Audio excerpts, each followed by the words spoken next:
Hello, everybody that's starting to join us. Welcome. I am Cindy Boudreau, and this is Coffee and Careers. I think the first thing that we'd like to do is really get a definition around what is diversity, equity, inclusion, and what is this B that is part of it now all of a sudden, because I think people are really familiar with DE&I, but they're wondering, I've gotten that question a lot, what is the B? And so an understanding of what it isn't and what it means in the 2024 workplace, and just start with defining that, because we're going to be talking about it. I want to make sure everybody really understands before we go deeper into the questions what we're talking about. Audra, can you take that for us and get us started on that definition? Yes, and I do want to say I definitely want to lean on my partners as well. But when it comes to DE&IB, I do want to say a lot of acronyms can be within added, right? We have the diversity, the inclusion, the equity, and now the belonging, and highlighting how do I belong within this space, right? And having that sense of belonging. But I want to highlight how it's important to not lose sight of you can have so many acronyms, but it's really about the intent and the work that you want to do. And I know that Brittany Marie has some additional thoughts inside of that as well to highlight. Mm-hmm. Yeah, I feel like DEI has really come a long way since its inception. Back in the civil rights era, the focus was really addressing systematic discrimination and fighting for equality opportunities for marginalized groups. So it's really about breaking down those barriers and creating more inclusive society overall.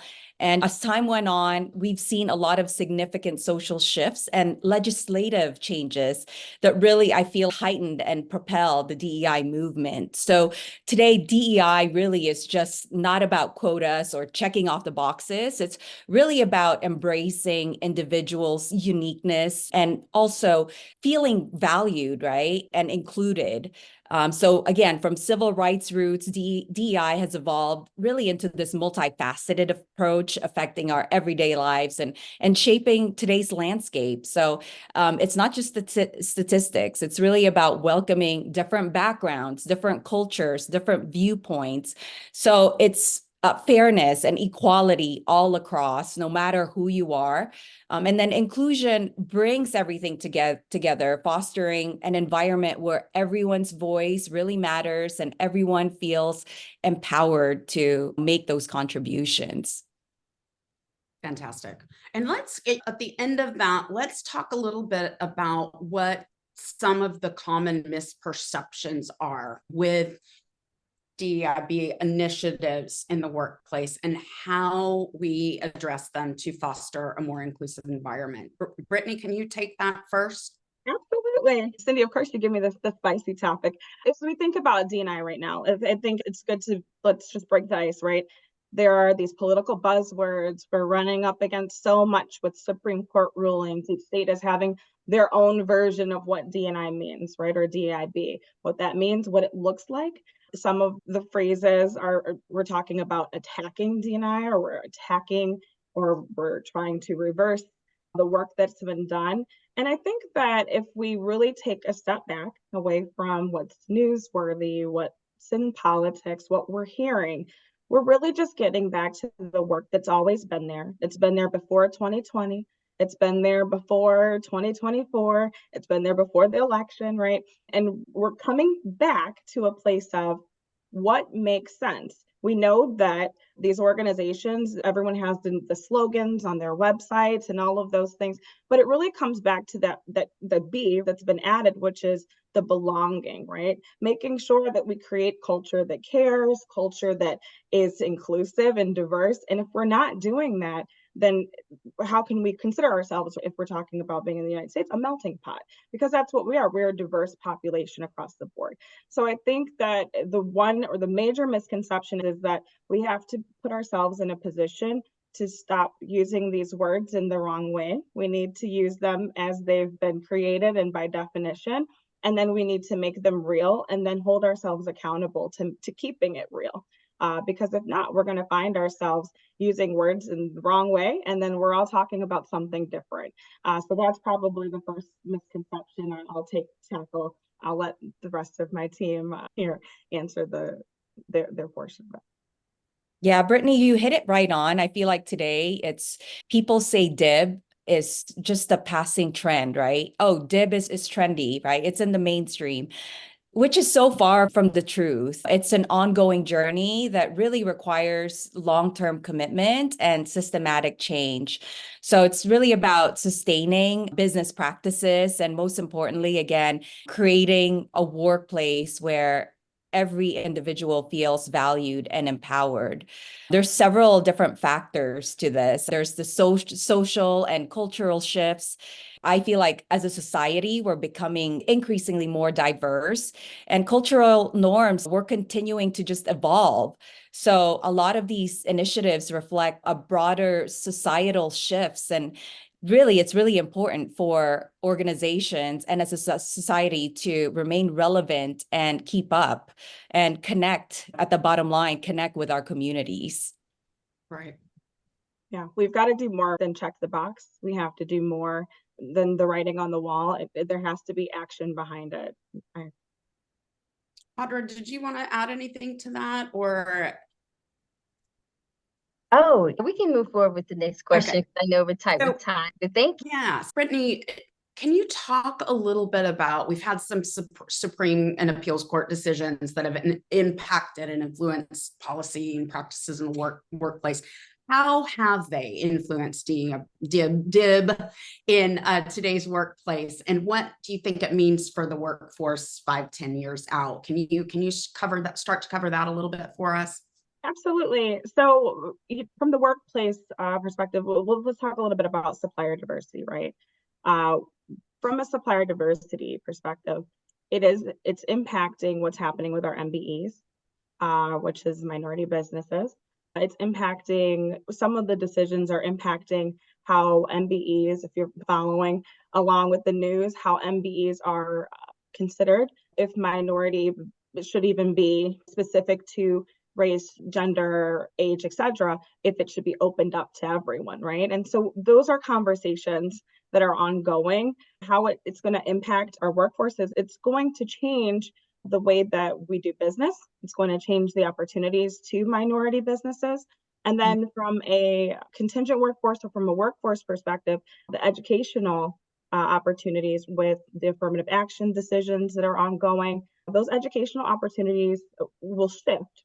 How that will impact 10, 15 years out, you can't say. But what I do know is that there's going to have to be a wave where we think about why these decisions were made, why these programs or initiatives were in place to begin with. And going back to what Marie and Audra said, we have to look at the history of this, not 2020, not this year. We have to look at the history of why these rulings were even in place to begin with. And then we have to ask ourselves, why are we making a change today? And how is that going to impact? There will be negative impacts if we continue down the path of attacking D&I in the way that we are today. And from that perspective, I think that these organizations, you've got NMSDC, I'm going to shout out a few. You've got organizations like the Gathering Spot. You've got organizations, the Jack and Jills of America, same organizations that I'm partnered with as well. And the hard work that we're all doing to support the space. These people have to be in place. These organizations have to be in place. HBCUs have to be in place, because they're there to support for when we didn't have before. And so as we continue to move forward, we would think that we're in a growing space. But as we continue to move forward, we have to remember that we do have that leverage. We do have those organizations to be able to lean into. And so I wouldn't get too tied up in the Supreme Court rulings and all the court decisions as much, and really begin to actually lean into the leadership and the D&I organizations that exist to ensure that there are opportunities.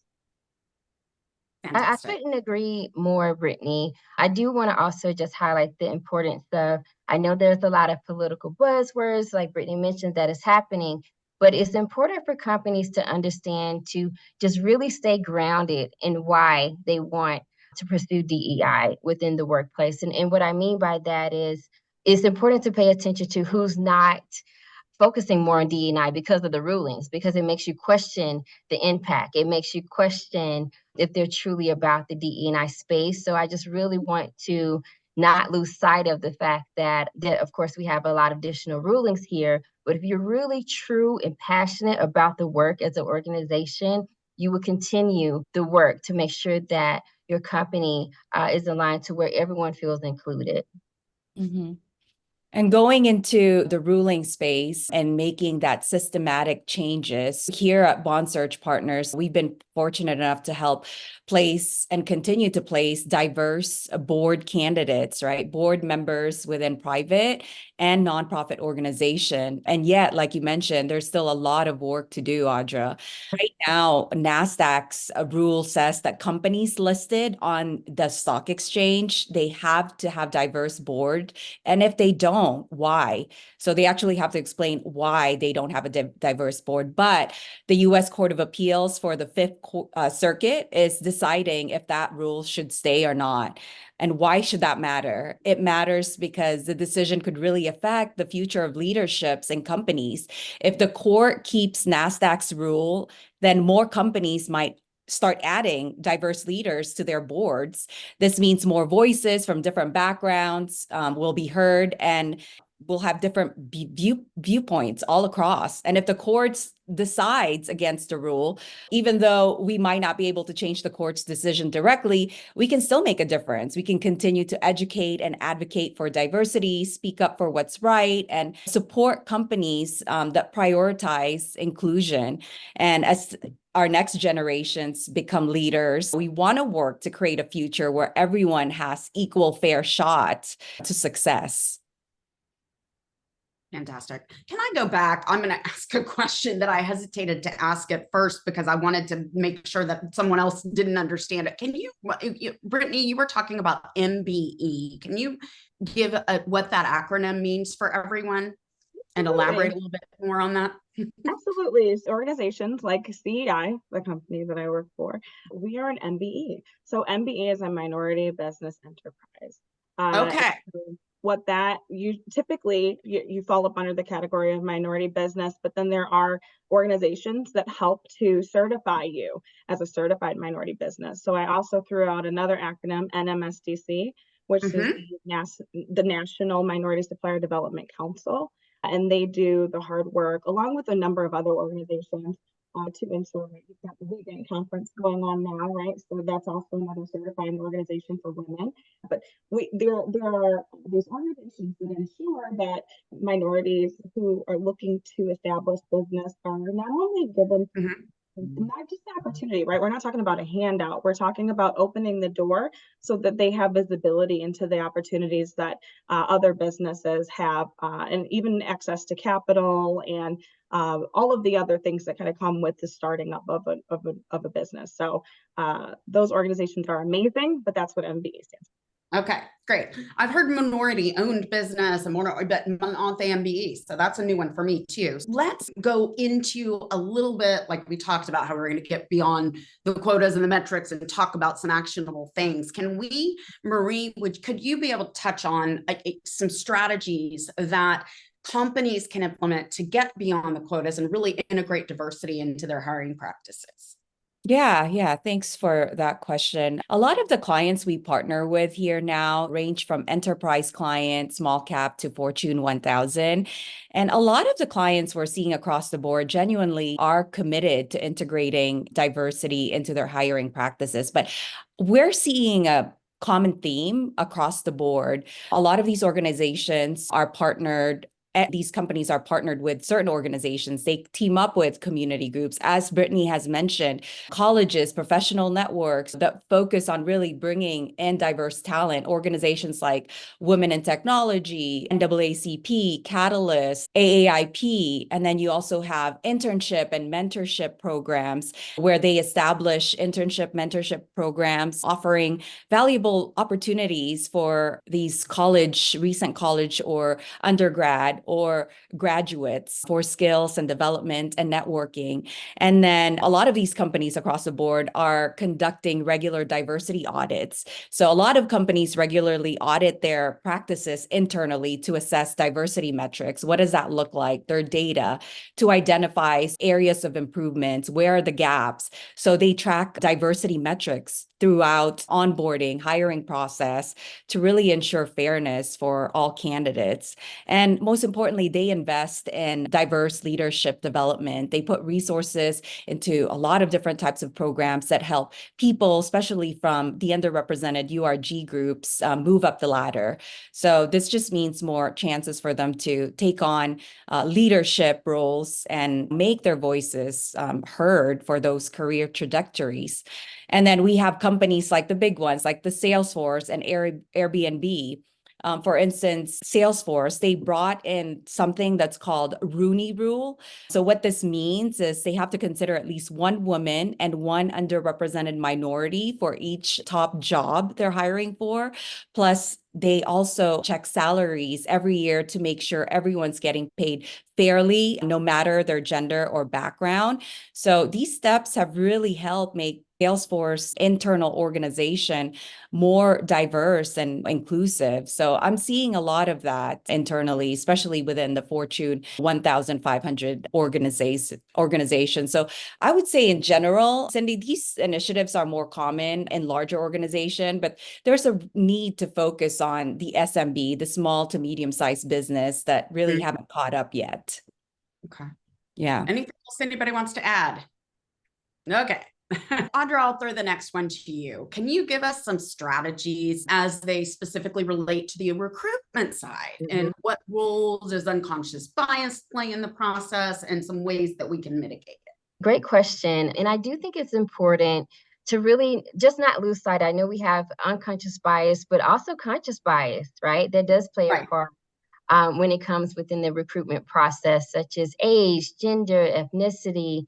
And coming from a recruiting background, I have seen how easy it can be to fall into habits where recruiters are looking for candidates that may be a culture fit for the company or where the hiring manager is most likely to hire. And some of the strategies that's very important is, of course, ensuring that you have that structured and consistent interview process. And we are starting to see where companies are now approaching more of the blind CV, meaning they're removing anything that can cause bias, name, education, things of that nature to focus on skills. I'm sure a lot of you have heard of the case with Kalisha White. It was a few decades ago where she actually submitted her resume at Target with high qualifications and things of that nature, but she didn't get an interview, right? And she actually changed her name and submitted the application with less skills and got an interview, right? So that just shows how bias can be within the process. So it's important to make sure that recruiters are expanding the search, taking that no stone unturned approach when they're looking for talent, and look past the resume, right? Like at the end of the day, recruiters need to stop asking themselves if the person is a fit and change it to, can they do the task on hand? So those are some of the strategies that I feel like that would be really important within that process.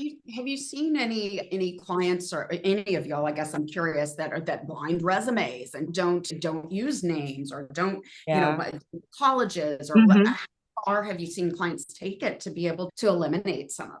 Yeah, we do have a few customers that have taken that approach. And what we have seen that there has been an increase in diversity and talent within the interview process and a higher conversion with hires, right? That are diverse talent that are coming in.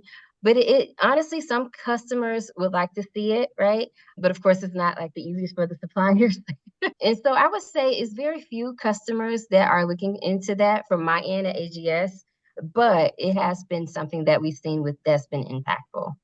And how do you have some tools that you use to find more diversity and pull in, like Marie, you were talking about Salesforce has the requirement of one woman and one minority, or what do you do on your side to try to make the slate, as we used to call it, of candidates more inclusive? What tools help you with that? I'll Great. jump in. Oh, go ahead, Brittany. I'll jump in quickly.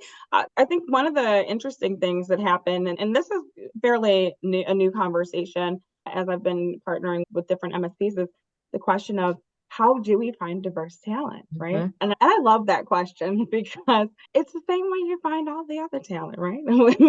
where where do you find people? And I think it's a matter of intentionality, right? It's if Mhm. you want it, and I'm always thinking of creative ways to explain it, but if you're like, hey, I really would love some specific type of food. I want Italian food, right? You wouldn't look in Mexico. You would Yeah, you right. would make sure that you're intentional about finding that what that looks like for you. And so from a diversity standpoint, when people are saying we're not finding them. Well, if you're looking for the talent in the same kind of blanket way, you're just casting out a net onto basic search platforms, or you're just hoping that you're throwing it on LinkedIn. If we're going off of referral-based hiring, that's based on your network is likely to have a similar appearance and or style that you have. And it takes an intentional action then to go out and source and recruit. So if you don't have a partner, get one. Go get yourself a community partner.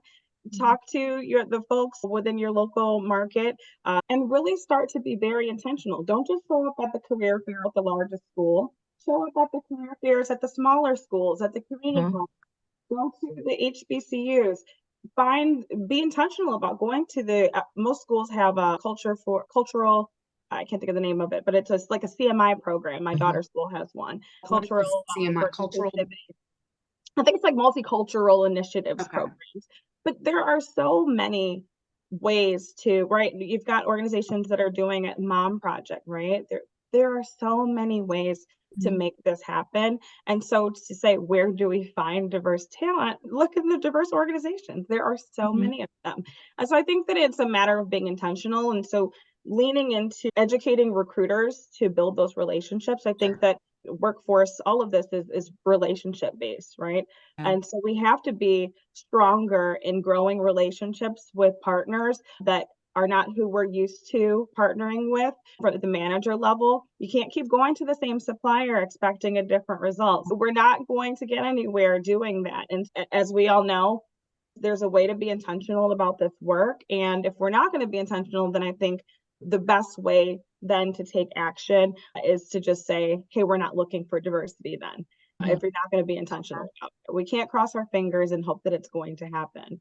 Yeah. You And you I hit it right on, Brittany, where you really have to increase your awareness, educate your internal talent acquisition team, right? Involve them and talk to them about unconscious bias and encourage mindful decision making when it comes to those unconscious bias, and also expanding on recruiting channels, meaning there's a lot of different diversity platforms like Seek Out, like Circa. There's not just LinkedIn, but a lot What of is people don't Circa? even know who is Seek Out, who is Circa. What Those is are Circa? diversity platforms that a lot of startup tech companies that are utilizing now. It's the trend now to utilize these diverse recruitment channels.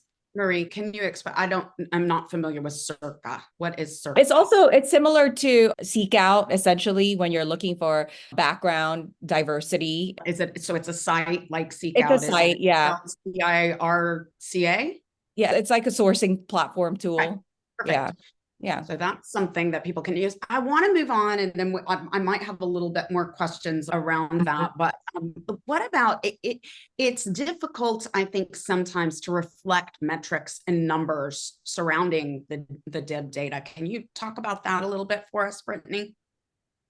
Absolutely. So I think every organization is trying to handle this in a different way. And while numbers do very much matter, right? I think everyone right now, from what I've seen with our prospect and current clients, they're all trying to figure out what information matters. How can they obtain the information without having legal challenges around obtaining that data and information? And then what do we do with the information once we have it, right? And so I think that the search and that data capturing looks different for most organizations. One of the things that I'm seeing is that the question is, what is the gender, race? And we're looking at mostly the gender and the race or the background of the individual that's being submitted to requirements, and how are we able to capture that information. And so it can be very tricky, especially in the application process with a staffing firm, to gather that information and then disseminate it now to not only a second but a third party, but to partners.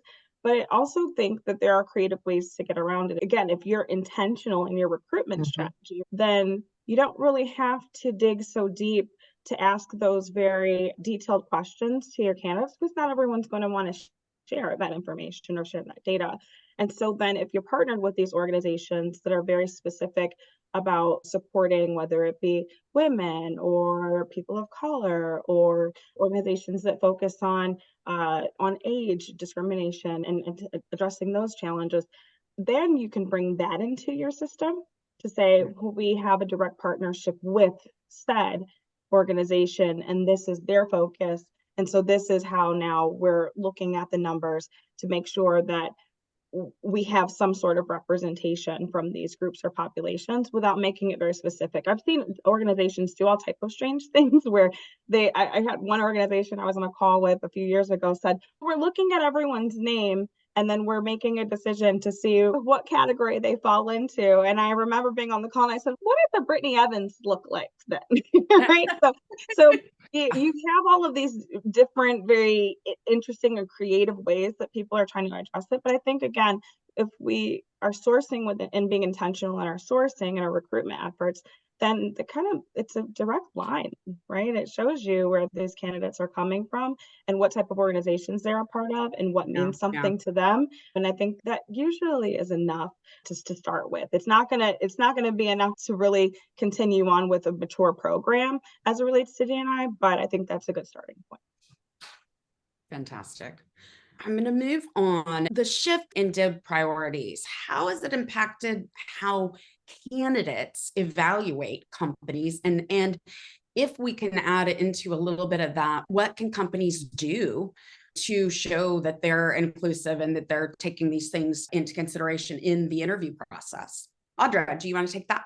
Yeah, I can definitely take that. I will say it's really important for employers to not underestimate the power of having an impactful D&I program and showcasing that when it comes to potential candidates. I do know that even for myself, when I was looking for a new opportunity, I looked to see on the companies, do I see myself within the leadership? They're looking at the leadership structure at all levels. They're looking at the inclusive branding.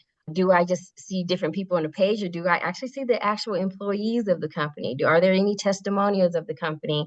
One of the things that we're doing at AGS is that we're having competitive analysis with our customers. And basically what it's saying is, how are you showing up optically as it relates to attracting talent in comparison of 3 of your competitors?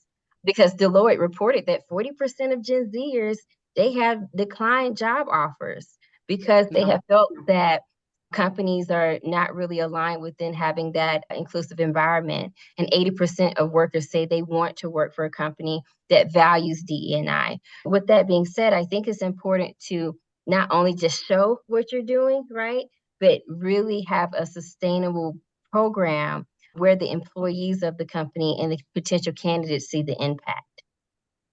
Yeah. Okay, that makes sense. Anybody else have anything to add? I want to add to that. A lot of the executive leaders I work with, we have so many resources, right? You can look at everyone's background. What do their boards look like? Who are their leaders? It's so easily accessible. In addition to company branding, I think it's important too, when you're going through the interview process, to showcase diverse leadership in the interview panel, right? Have different members of the executive team from different backgrounds bring their different perspective, right, to reduce those unconscious bias during the whole interview process. So I think that's really important to assess and create that upfront in the very beginning of the process, including different diverse interview panels during that process. Mm-hmm.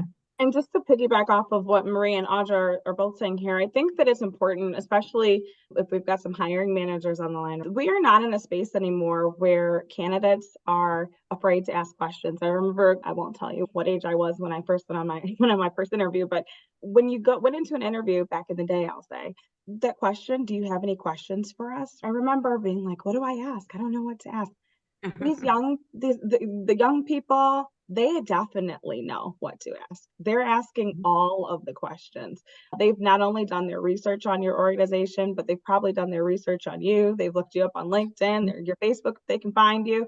They've done the research. And so they're going to come with the questions. And I think that just as we continue to explore this very new interview landscape, we're going to have to be honest, right? And we're going to have to be ready and prepared to say what the culture looks like. They're going to lift up the hood regardless. So if you have that banner that says, we have a culture of care and belonging, they're going to ask you, how many hours a week are we working? What does work-life balance look like? What do you do for working parents? How do you feel about X, Y, and Z? And so just knowing that those are conversations that impact whether, if you could feel like this is the best candidate for you all day, but now there are options. And so this talent pool, they are not just saying, I need an opportunity. They're saying, I want to find an opportunity that not only is a fit for the organization, but really is a fit for me. And so I think that's important to call out as hiring, especially if you're a hiring manager. You really need to ensure that you're not only putting yourself in a position as the decision maker to say, yep, I'm looking for talent, but just keep in mind that the talent is also going to be interviewing you as well. Absolutely. And I remind talent that all the time too, that you're sitting, it is not just a one-way interview. What about, let's get to the hard question. Now that we've talked about all of this, we have these things that we need to do. What is the hard question that organizations need to ask themselves when they're taking a look and going back and assessing their DIB initiatives and efforts? Marie, you're the first person I see. Yeah, sure. At the end of the day, it's about the statements, right? And Brittany has said it multiple times, being intentional, be clear and concise and about your statements. Talk about your values, your goals, and your dedication to diversity, equity, inclusion, and belonging. These statements should really have a focal point, not just internally, but externally within your website, your job posting, your branding, all your media, your marketing, your outlet. So I think that's really important to make it intentional and make those statements and make sure they're heard and they're visible. So that's important. Very quick, on top of the statement piece, at the top of the year, we all say what we're going to do, right? We're going to lose weight. I'm not going to eat sugar anymore. Whatever those statements are. If you're not going to the gym, if you're not taking them, you have to take the action, right? It's very important to have those statements. But it means nothing if your statements are just on the wall. You have to have action behind those statements. You have to be able to speak to the action. And so it's going to have to show up somewhere. And I say this again, not only intentionality, but investment is another I word that I love. You have to have the investment as well. And so if the intentionality isn't there and the investment isn't there, then those words can look really pretty on a website and you can put all the colorful detail behind it. But at the end of the day, it's not going to impact and people will see it. So again, we're in a season of lifting up the hood and seeing what's under there. So we have to have actionable measures that are in place, and we have to do the things that we're saying on our websites or wherever we're saying those things. Yeah, and I totally agree with both of you. Having the statements, having the actions, and just ensuring that it's sustainable and that financial investment, like Brittany mentioned, is so key. But I really want to highlight the importance of accountability within the organization and just ensure that DE&I is embedded within all business lines across the organization. So do not ignore the data of pay equity. Don't ignore the data of the turnover of people of color, right? How can you, any of the systematic issues and how to address them? And then also, how am I going to support? Having the proper infrastructure of the team. We all know too many companies where it's just that one DEI person that's posted on the website. So how is that person supported? Do they have a full team, right? And it goes back to the investment. So just wanted to highlight that because you want to make sure that you're not checking boxes. You want to check progress, not boxes. Yeah, right. And that's important.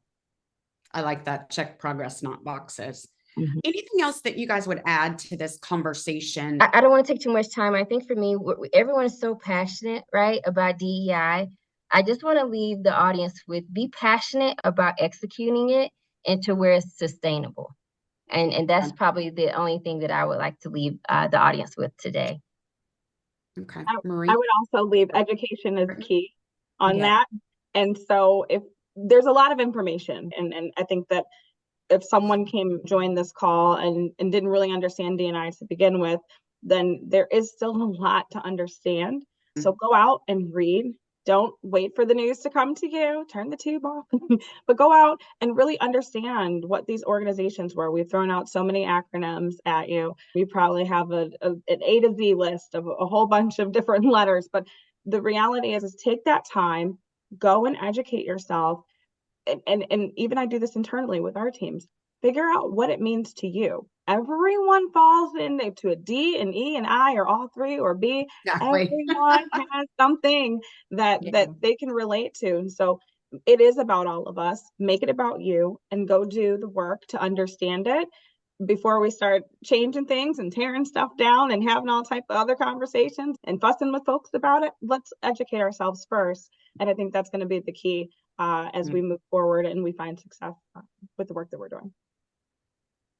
Marie, your final kind of thoughts and comments. Yeah, I think at the end of the day, each one of us can make a difference. Join an organization. Like I'd mentioned, you can join organizations like NAACP. They are so welcoming all across, all diversity, Catalyst, all of these different organizations. So you have to go beyond surface level and really, as individuals, you can make impacts by joining and educating yourselves and just continue to learn and be an advocate for DEI. I do have one more question about just if each one of you could maybe give the one thing that you think the client side, the interviewing side, the company side can do to show candidates that they take DEI seriously in the interview process. I'll jump out. Let's scratch just D&I. They can move quicker. Yeah. Let's start there. Yeah. I think that a lot of times, and Cindy, you know this on the supplier side, you're going to lose the talent. And then of course you're going to lose the diverse talent, right? So you're just going to lose the talent altogether if you're not moving fast enough. It's like any other process. The longer you wait, the less options you're going to have. And so I think that's if any advice I could give on interviewing is, make sure that you have a full group of talent to interview. That's fine. Rely on your suppliers to tell you what those numbers should look like based on the labor category and the job title, right? Lean into your supplier partners, but make sure that you also have a diverse supplier pool. If you're utilizing suppliers, make sure that talk to your recruitment, your internal talent acquisition teams, and ask them the tough questions. Where are you sourcing? How are you sourcing? Make sure that you communicate that you want to see a diverse talent pool for your requirements. And if that's something that's going to have roadblocks or challenges, then have the conversation. Do I need to change my rate? Do I need to have conversation about making this remote or hybrid? Is it too much to ask to have someone to come into the office because now we're eliminating the opportunity to identify diverse talent outside of my 5-mile radius and we're somewhere in the country somewhere where there's not a lot of opportunity to see talent outside of what you've seen. So just being, again, it comes back to the intentionality, but having that conversation and move quickly in that conversation. Know what you want, express what it is that you're looking for, but then it's like finding a wedding dress. It's okay. Try them all on. Bring everyone in, test them out. You don't have to take that first or second candidate, but again, move a little bit faster because again, that's what we're seeing in the industry is that people aren't moving fast enough. Yeah. I love that. Across the board. Yeah. Yeah, I love that. I love that. I would like to say provide feedback. either way, regardless if they get the job or not, because that feedback could be so helpful for the candidates within their next opportunity. And even for the person that's providing the feedback, it gives them an understanding of what they're truly looking for as well. Just so many times candidates kind of fall like in a dark hole within the process. And that could be disheartening, right, for someone that's looking for new opportunities. And it can actually affect the brand, right? If you have a lot of candidates that are saying, hey, I applied at this company and I never hear any feedback. That would be my biggest takeaways, to provide feedback regardless if they got the job or not. Mhm. I love that, because it's the worst when candidates get ghosted, even us as executive recruiters, when we get ghosted from clients. So it's really important, even if it's just a quick one-liner email, right? We've moved on to someone else. So that's, I think, really important. One thing to add to that too, I think going back to our generation today, a lot of candidates are outspoken, the millennials, the Gen Zs, right? They're always looking for that assurance, that validation, right? That their perspective is being respected and it's valued. We have to take into account that it's a different generation. They think differently. They have so many more resources that we didn't have. So we have to keep that in mind, and that should always be in the forefront as well. Absolutely. You guys, I'm going to thank you so much for being here. This has been a really great conversation. I truly appreciate having such experts on the line with me to talk about this very important topic, and really appreciate your time. And we'll look forward to seeing you. And thank you again, ladies, so much for joining. Thank you, everyone. Thank you. Bye, Thank you, everybody. everyone. Bye.